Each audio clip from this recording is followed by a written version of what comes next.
नमस्ते, कैसे हैं आप लोग। आई होप भगवान आप सभी का मंगल करे और आप सभी अच्छे से रहें।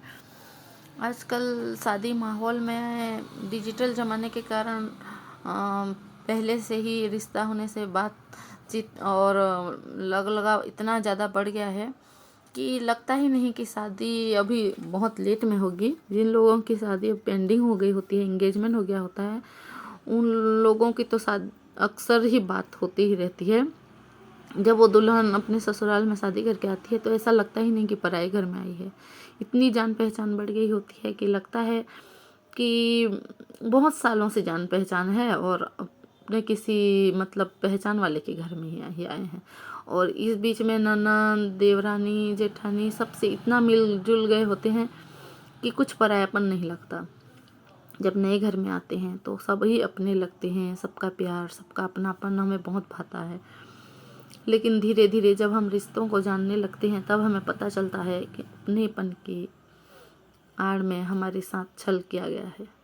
मैं रिक्वेस्ट करना चाहूँगी उन सभी ननद और देवरानी जेठानियों से जो अपनेपन का दिखावा करती हैं और ऐसे दिखाती हैं जैसे वही हमारे सच्चे फ्रेंड हैं, सच्चे वेल विशर हैं।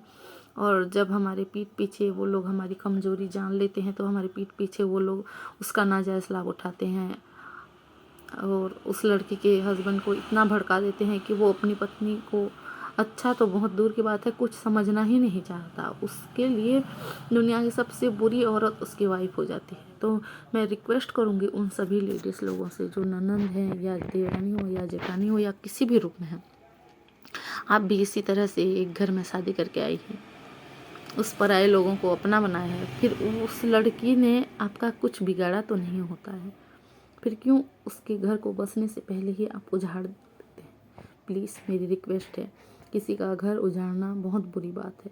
उसके घर को आप बसा नहीं सकते तो वो खुद जो स्ट्रगल कर रही है उसमें बाधा ना बनिए।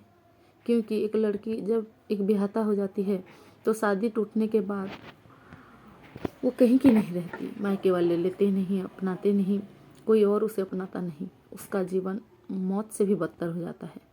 और अगर वो अलग नहीं हुई, उसी लड़के के साथ रही, तो भी उसका जीवन नरक हो जाता है। क्योंकि उस लड़के के मन में इतनी गलतफहमियाँ आ जाती हैं कि वो लड़की चाह कर भी अपनी सफाई दे ही नहीं पाती।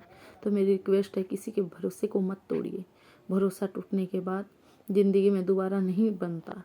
भरोसा बहुत दिल से बनाया जाता है। प्लीज़ एक नए रिश्ते को बनाने में उसकी हेल्प कीजिए, ना कि उसके साथ कपट कीजिए। अपना घर बनाने में, अपना इमेज अच्छा करने में आप इतना लग जाते हैं कि उसे बुरा करने में आप कोई कसर ही नहीं छोड़ते। भगवान सब देखता है। एक दिन अगर उसने पलटवार कर दिया तो आप भी कहीं के नहीं रहेंगे। Thank you.